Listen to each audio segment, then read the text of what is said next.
तो Ujjwal, Yes, sir. Congratulation for your Thanks a tremendous lot, sir. Stupendous success. मैं तो को बहुत दिन से जानता हूँ, ठीक है। तो आप बताओ कि आपको कैसा फील हो रहा है, क्योंकि नाउ आपको बुला जाएगा आईईएस ऑफिसर। तो इस जो नया आपको डिजिग्नेशन मिला, इससे आपको कैसा खुशियाँ आ रहा है? तुम्हारा इतनी चमक तो दिख रहा है, तुम्हारा मतलब चेहरे में चमक तो दिख रहा है, मगर थोड़ा सा वर्ड में भी एक्सप्लेन कर दो। जी। थोड़ा टाइम लगता है, मतलब जैसे रिजल्ट आया तो एक यूफोरिया था कि मतलब मैं रिजल्ट देखने से पहले मैंने फोन के अपने हाथ पैर जोड़े कि भाई अब तो इस बार लिस्ट में नाम आ जाए। हाँ। सो स्टार्टिंग में यूफोरिया था, फिर पेरेंट्स को बताया, उनके साथ गया तो उनकी खुशी देख के ज्यादा फील हुआ कि हाँ, दिस इज समथिंग हाँ अब देखो, है, और अब धीरे धीरे सिंक हो रहा है। देखो बेटा, ऐसा है, आप जब भी कोई बंदा कॉम्पिटिटिव एग्जाम का प्रिपरेशन करता है, वो अकेले नहीं करता है, पूरा फैमिली करता है, ठीक जी है। जी। तुम्हारा पिताजी माताजी तुमको कितना सपोर्ट किया, ठीक है, वो जी आप बिल्कुल। अभी नहीं समझ पाएंगे, आपका बेटा जब करेगा ना तब सपोर्ट समझ में आएगा, ठीक है। अभी अभी आप समझ नहीं पाएंगे कि कितना इसमें जी जी। उन लोगों का है। तो सबसे ज़्यादा जो क्रेडिट है that goes to your parents, that is first parents. है। उसके बाद ठीक है, आप जो है बाकी किसी को क्रेडिट दे सकते हो, मंडल को भी दे सकते हो, क्योंकि मंडल भी कुछ तो अरे पढ़ा है होगा। नहीं सर, काफी चीजें चेंज हुई है, मतलब this is my third attempt, so वो ही मैं क्लियर कर देता हूँ तो कि ये मैं वन टाइम वंडर नहीं है, so it's been a struggle. तो चीजें बहुत आइटरेटिव रहती हैं, इंप्रूव होती हैं। आपसे मैं एक साल पहले मिला हूँ, और भी लोगों से through an academy, through different चीजों से मिला हूँ, तो इट्स एन आइटरेटिव प्रोसेस। तो हम्म। हाँ, आई अंडरस्टैंड कि when a aspirant goes through a struggle, जिसका एक बार में होता है उसको शायद इतना नहीं पता चलता है हम्म। कि क्या है, पर जब डिसअपॉइंटमेंट्स आते हैं, दो बार ऐसे मैं मेंस लिखा हूं पर इंटरव्यू नहीं दिया, ये मैंने पहली बार इंटरव्यू दिया है। तो हम्म। बहुत चीजें लाइन पे थी, मैं 28 का हूं, तो काफी पीएसयूज के भी कट एजेस कट ऑफ हो जाते हैं, तो अच्छा, तो तो मतलब फिर थोड़ा इसीलिए सा मतलब उसमें दुखी थे भाई, मेरा एज खत्म होता जा रहा है, फिर क्या होगा क्या होगा। लेकिन मंडल में दुखी ऐसी नहीं था, मंडल वो का था जुगाड़ एक्चुअली। तो है। हाँ, आपका जो गार्ड था, सो लास्ट ईयर मेरी गेट में 43 रैंक थी, तो काफी पीएसयू से मुझे कॉल्स थे, बट एक्चुअली मेरे घर में थोड़ी सिचुएशन अलग थी, my father is on bed actually, वो उनका फ्रैक्चर वगैरह हो गया है, तो मैं चाह के भी ज्वाइन नहीं कर पा रहा था, तो दिस वाज द थिंग कि मेरे फादर का था कि तुम घर से निकलो तो एक अफसर बन के निकलो। सो अच्छा। अब वो चीज है। सो नहीं, वो नाउ थोड़ा यू कैन आप अपने साथ प्रेन को रख सकते हो, कोई ऐसे इशू नहीं है, हम्म, ठीक है। और आपको बहुत अच्छा रैंक मिला है, and they will be proud. And obviously जो है, देखो ऐसे जो भी प्रॉब्लम है वो मेडिकल प्रॉब्लम है, तो doctor will give the best suggestion. And अच्छा, तुम्हारा घर कहाँ पे है? सर मैं कानपुर से बिलोंग करता हूँ, यूपी। ओहो, वेरी गुड वेरी गुड। और पढ़ाई कहाँ से किया? मैंने बीटेक आईआईटी बॉम्बे से किया था, 2016 पास आउट बैच में। अच्छा, आईआईटी बॉम्बे से किया था बीटेक। जी सर। बहुत अच्छा बहुत अच्छा। तो मतलब तुम तो पहले ही कॉम्पिटिटिव एग्जाम का तोहफो पहले ही है। बीटेक में आईआईटी बॉम्बे गया तो तुम लोग मतलब वो उसका ये तो पता ही रहता है कि भाई हाउ टू क्रैक। तो इसमें हाँ, वो कंपटीशन का एक आइडिया रहता है, बट नहीं, वो तो है पर वो सिलेबस जो अलग है। लेवल है ये, हाँ। मतलब वो एक कंपटीशन था, but this is a marathon थी, वो तो एक स्प्रिंट था, देयर वाज वन एग्जाम आपने निकाला and you are in it. हाँ। बट ये आपने अगर इंटरव्यू तक भी पहुंचे और नहीं निकलता है, देन इट पूरी साइकिल दोबारा होती है, तो नहीं, ये आपने बहुत एक सही उसका, ये मैराथन है, क्योंकि एक वहाँ पे 3 सब्जेक्ट का खेल है, यहाँ पे 26, ठीक है। जी यानी सर। ऑलमोस्ट आपका 10 गुना हो गया सिलेबस। जी तो सर। जी इसमें सर। जो है कि इसको समेटना। अच्छा, अब तुम कैसे इसको मतलब सीक्वेंस में लाए कि भाई कैसे मतलब जो पढ़ाई करना किया, जैसे प्रीलिम्स कैसे निकला, फिर मेंस में कैसे आया, जी मेंस जी। में कैसे किया, फिर इंटरव्यू में कैसे किया, थोड़ा सा उसके बारे में हमारा स्टूडेंट को जी बताओ, सो जी। दैट दे कैन अंडरस्टैंड कि कैसे ये आईएएस में टॉप रैंक में आया जाए।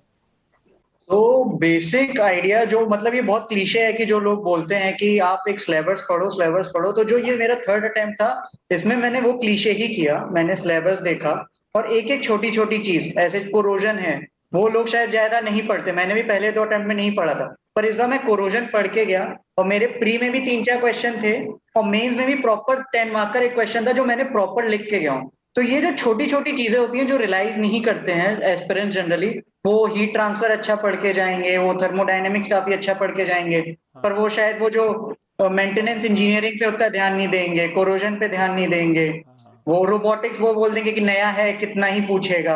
हाँ पर वो मैंने ऐसे आपके थ्रू पढ़ा था रोबोटिक्स, तो वो मुझे अच्छे से चमका था कि एक्चुअली क्या है, and it is very easy if you understand the things. तो ये छोटी छोटी चीजें आप पढ़ लेते हो ना, तो ये आपका कम से कम 20 से 25% ऑफ द सिलेबस आपका पता भी नहीं चलता और हो जाता है।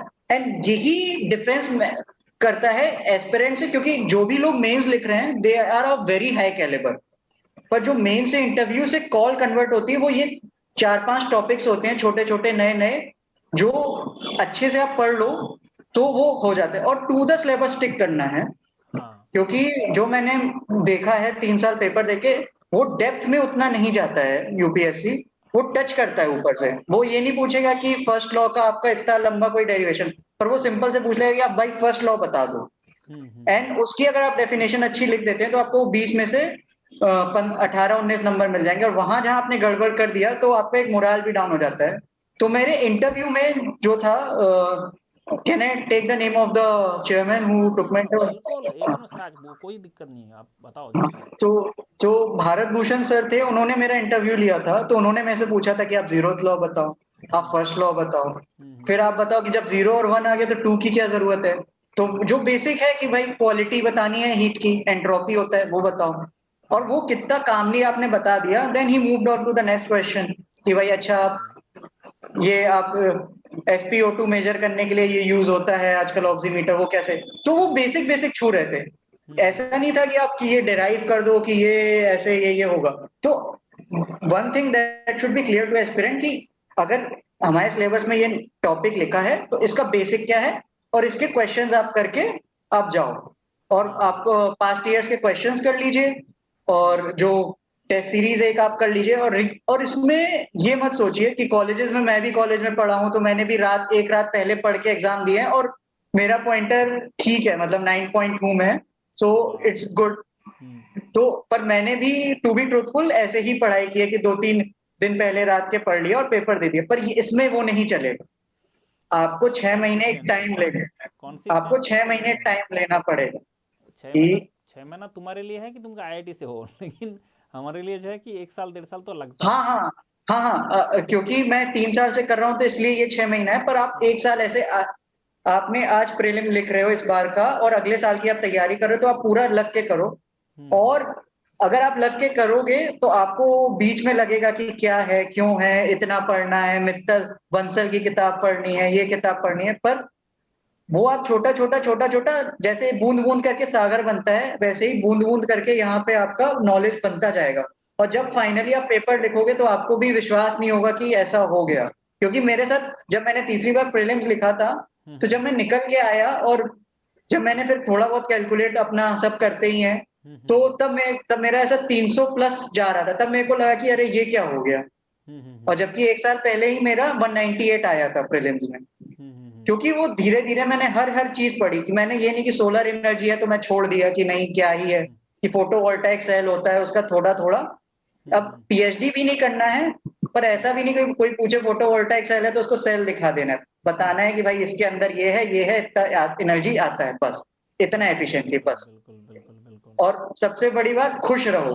वो मैंने, this is the thing that मैंने चेंज की, जो लिटरली मैंने चेंज की, क्योंकि मैंने बताया कि घर की कंडीशन उतनी अच्छी नहीं थी, तो हमने उस समझ में टाइम, आया कि आपके घर में जो है पिताजी ऐसे है, तो उसके हिसाब से तुमने उसके बाद भी निकाला, तो हैट्स ऑफ टू यू, क्योंकि इतना दिक्कत, देखो दिक्कत आपके साथ है और हर लोगों के साथ सबके साथ। अलग अलग प्रॉब्लम हम्म। होता है, लेकिन उसके बावजूद हमें परफॉर्म तो करना पड़ेगा ना। जी जी जी।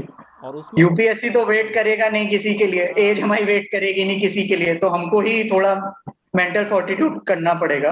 हाँ। सो वही एक चीज थी, मेरा थोड़ा माइंडसेट इस बार थोड़ा चेंज हुआ कि just to give it all, और ज्यादा रिजल्ट का नहीं सोचना है। तो मैं जनरली नंबर भी अपने कैलकुलेट नहीं करता हूँ, कि मेंस भी मैंने देने के बाद कैलकुलेट नहीं किया मैं, हो गया हम्म मेंस, अब मैं लिस्ट का इंतजार करूंगा, लिस्ट आ गई फिर मैंने इंटरव्यू प्रेप्स वगैरह चालू किया फिर। हम्म।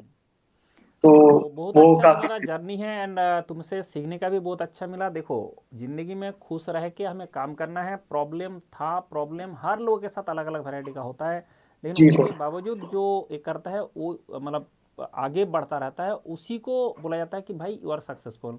नहीं तो ऐसा है कि सब कुछ अगर कंड्यूसिव होगा आपके लिए, तो सब कुछ दुनिया में कभी भी किसी के लिए कंड्यूसिव नहीं था और किसी के लिए नहीं होता है। तो आपने इतना हर्डल के जी बाद सर। भी अपने सक्सेस लेके आया, बहुत अच्छा किया। And very many many congratulations. And thank you Mandal sir. तो कभी ऐसे कॉन्ग्रेचुलेसन बोलता नहीं है, मंडल बोलता है सीधा डीजे ला के नाचो। नाचो। ठीक है। तो सीधा मंडल का एक ही स्टेटमेंट रहता है, भाई डीजे ला के नाचो। इतना आपने मेहनत किया एंड उसका सक्सेस आपको आपके हाथ में मिला, तो इसके बाद आपको खुश रहना है।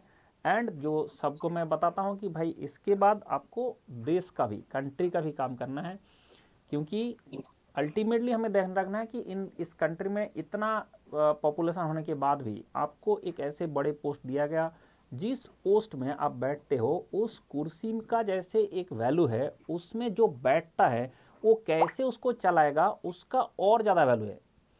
कोई भी पोस्ट एंड उसके उसको चलाने वाला जो होता है, उसमें बैठने वाला जो होता है, वो दोनों मिला के ही तब जाके उसका ऑरा खुलता है। और ठीक है, तो इसलिए आप वो और आप बरकरार रखेंगे एंड आई एम श्योर, क्योंकि आपका बहुत अच्छा पास्ट रहा एंड बहुत अच्छा आपने परफॉर्म किया। एंड ऑब्वियसली इसके बाद भी करेंगे एंड देश के लिए भी सोचेंगे। This is the my word. जी सर। एंड ऑब्वियसली पेरेंट्स जो है दे हैव ट्रिमेंडसली आपको सपोर्ट किया है एंड उन लोगों को हमेशा मतलब साथ रखेंगे, यही मेरा मतलब सलाह रहेगा आपके लिए। जी बिल्कुल। और ऑब्वियसली मैं ज़्यादा टाइम अभी नहीं लूँगा, क्योंकि अभी भी आपका रिजल्ट आया है एंड अभी जाके आप तुरंत डीजे ला के नाचे के एंड नाचेंगे। Enjoy. Okay. Okay. Thank you sir. चलो, थैंक बाय बाय, यू। खुश रहो। Bye sir.